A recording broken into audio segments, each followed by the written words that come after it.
Hello, and welcome to demola. And today's lesson, we are starting Year 13 A2 Biology with Ecology and Succession. Nice topic. I feel like a good start to the second year of A levels, so we're going to get straight into it now. Okay, so we're going to start this off by looking at the key terms. And you've got a couple of here, which I think are just good to memorize. So ecosystem is the first one, or the biotic and abiotic factors interacting in an area. So when you say biotic, we're saying living. When we say abiotic, we're saying non-living. Community is the group of organisms of different species living in an area. Population is all the organisms of a specific species living in an area. Habitat is the area an organism lives, and the species are a group of organisms which can successfully interbreed, producing fertile offspring. So, definitions are just so important, easy marks to get in the exam. Next, we've got to think, and we'll do a question on this later, but biotic and abiotic factors affect the abundance and distribution of species. So again, let's look at those two terms. Abundance is just going to be the number, so essentially like your population size, whereas distribution is going to be like in this habitat or in this ecosystem where these organisms are living. Cool. And we've got some examples of biotic and abiotic factors there. Now, something that's really important for this A level is talking about niche. So a niche is a role of an organism in an ecosystem. And you need to know, in fact, to be honest, in that definition, I would just like to add the specific role. So the specific role of an organism in an ecosystem. And you should know every species has an individual singular niche. So niches don't overlap, and every single species only has one niche. Cool. Now, species cannot have the same niche. That doesn't happen. And the reason is because of interspecific competition. So we have interspecific and we also have intraspecific. So the first one is going to be about competition between different species, whereas intraspecific is about competition within a singular species. So just know when we talk about niche, it's interspecific. Cool. And you should know that organisms are adapted for their niche. So I'm not sure if we covered this before, but there are different types of adaptations. So you have anatomical, which is a physical feature. So for example, a lot of Arctic animals have blubber, for example, keeps them warm. That's a physical feature. That's anatomical. Physiological, about internal metabolic processes. So maybe like, for example, a plant that produces venom to protect itself. Yeah, something like that. That's physiological. It's an internal metabolic process. And then behavioral might be like peacocks when they do their special dances for mating. Yeah, something like that is behavioral. It's the actions or the patterns that an organism has. So those are your kind of things when you're thinking about ecology from a just a not kind of like a broad point. And although that's really good to have as an overview, we really want to talk about this lesson is succession. So succession is defined as a change in community over time. Yeah. And what really is happening is your biotic living and your abiotic non-living factors are changing in succession. So you have two types, primary and secondary. But primary succession is the main one that you're going to be questioned on. So we're going to go into quite a bit of detail now. So what you kind of got to imagine is, say, for example, you have a glacier, and I know I'm going to draw this badly, but this glacier, say like climate change is a big thing that we're going to cover in this topic. Say a glacier starts to melt, yeah, starts to melt. Now you've got this exposed rock, right? Something like that can happen. Also, like landslides, something like that can happen. You've got exposed rock. You've got a newly formed or exposed area of land. Yeah. Typically, why I'm just saying rock a lot is because typically it's bare rock, and that's the example that you probably should use in the exam. So what we're going to say is, okay, we've got that newly formed area and the abiotic conditions are harsh. So for example, if it's bare rock, there's no soil there. That's not good for plants to grow. And what's going to happen is colonisation. So your pioneer species, which is the first species to colonize the area, is going to land. So for example, say the seeds are picked up by birds and dropped, or wind has carried it. Either way, we're saying that the pioneer species ends up on this bare rock. Yeah? Cool. And normally your pioneer species are going to be mosses or lichens. That's just a good thing to know, good thing to add in your answers to the questions. Now, your pioneer species, they're going to grow in the area, they're going to die, and then they're going to decompose. And why is that useful? Well, the growth, with the roots that it's going to lay down, it makes the rocks undergo a process of weathering. So what this is just the rocks pretty much just breaking down so that we can form soil. Yeah, so weathering is the key term now. Now, also from the decomposition of the organic matter, that's going to help to form soil. And it's going to deposit things like minerals in the soil, like water in the soil. And that's going to improve or change to improve the abiotic conditions. So once we've done that, it actually means that more complex organisms can grow. So for example, we're increasing the soil depth, we're getting a bit more nutrients in there. Not great, but it's better. And that's going to allow small plants and grasses to kind of grow in that area. Yeah? And then the process is going to keep going on like that. So these plants and grasses are going to grow. Then they're going to die. They're going to decompose.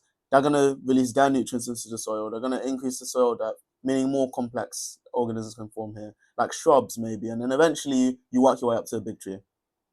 Now, something that we need to be aware of is when these plants are growing, or these more complex plants are growing, they're going to have longer roots, right? They're going to be better, more adapted to getting the best out of the nutrients in the soil. Hence, they're going to outcompete. Yeah. So the simpler species are going to be outcompeted by the more complex ones for resources. And always give an example. So I've put phosphate ions. You could say for water, whatever you want to say, but just know the complex species are outcompeting the simpler ones. And then that's going to help you to form your climax community. So in your climax community, that's when everything is just stable. It stays the same. There's not an excessive amount of competition, really. So you get your climax community, which is stable and very, very biodiverse. Now, something that I just want to add here that I haven't put in the slides is the species with the highest abundance is also called the dominant species. That's just something that I wanted to add. Okay, the next thing we're going to talk about is the human impact on succession. However, just think to mention about secondary succession, it's not really too long. It's pretty similar to that whole process about kind of more simpler organisms, really laying down the foundations, and then your more complex ones come in, and then you form your climax community. However, what's happening is that your area isn't completely destroyed. So, like for example, say that was like a wildfire in the forest, for example. It kills off quite a few of the plants, but some of them are still going to stay.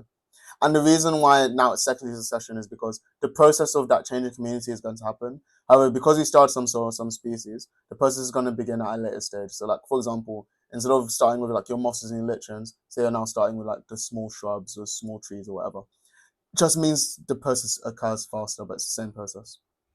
Now, in terms of the climax community, this is the most stable and biodiverse state that the ecosystem is going to be able to exist in. Yeah, and human activities can prevent this from forming. So, for example, grazing is a big one. Another one, deforestation or like mowing your lawn, stuff like that, things like that are going to prevent this climax community from forming. That's the truth. And what you need to know as well is that, yes, okay, when there's a disruption to the process of succession, we can still form a climax community, but it's not going to be the climax community that would have formed without human interaction. And when that happens, we call it a plagioclimax. So that's just what I thought were additional points that would be good to know. Okay, we've got 3 questions for you to try, so I'll zoom into them. First one, you're looking at the data in the table and the information, and then your code word is to assess. So reasons for the differences in the number of species. Then we've got a bit of information here. So this is part A and B of the same question, really. But you're using that information to explain changing the distribution of organisms. And then after here, you're saying what is meant by a niche using this plot as an example. So I'm going to zoom out and then give you some time to answer, and then we'll go to.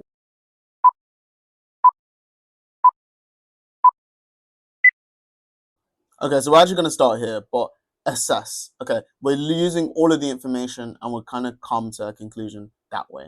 Cool. So they said 2 types of woodlands, how 2 different trees, and then they're looking at 11 species of plant found and 4 species. So, for example, I would already point out there's different numbers of species. And then let's look at the table. So you can see light intensity is quite different. That's really different. pH, well, I mean, it's a smaller scale, so that's also quite significant. I'd say that's exactly the same. That's very similar, so wouldn't be worried. So just remember, pH is a scale from 1 to 14. So I take a difference in 2 that are a lot different to a difference of 2% when it's out of 100. So let's just see what the things that they said. Well, they said, okay, temperature and soil, not likely to be the reasons. I agree with that. Yeah, because they're quite similar. Light intensity, you can see that was a massive difference in light intensity. We can see here that like the pH obviously has changed, but that light intensity is a big difference. So we want to say light intensity is probably the most likely reason. And then remembering light intensity, photosynthesis, always try to link light to photosynthesis is a good rule of thumb. Yeah, and then you can see plants will go faster, so that's probably why they're the more. Then you can say, okay, well, pH, you can try to make a point. So you could see that coniferous wood, was a bit lower. So like I said, acidic. I think that makes a bit of sense. And then also just criticizing study design. So when you look at the question, it just says the different number of species. So again, you could be talking about animals or plants. So that's a cheeky one, but if you picked it up, good to mention. Now looking at the next one, you can see here, okay, at the end of glacier at present and then length of glacier 100 years ago. So you can see here that as you go towards the end of the glacier, so end of the glacier being here, yeah, you can see that our organisms are coming more complex. So think about, you're going from biotic to the shrubs and trees. So this is obviously more complex. So I had to mention that. So you're saying that that as you go from the front, that you are getting more complex. And I mentioned primary succession. So if again we're starting from biotic, then you're starting from biotic, so because that will be primary. Then just think, okay, pioneer species, I think is good to mention. Use the example because they give it to you in the question. And then what we can say is just what we know about the process. They improve the abiotic conditions, whether that's from weathering or increasing the soil, whatever, or increasing soil nutrients, whatever.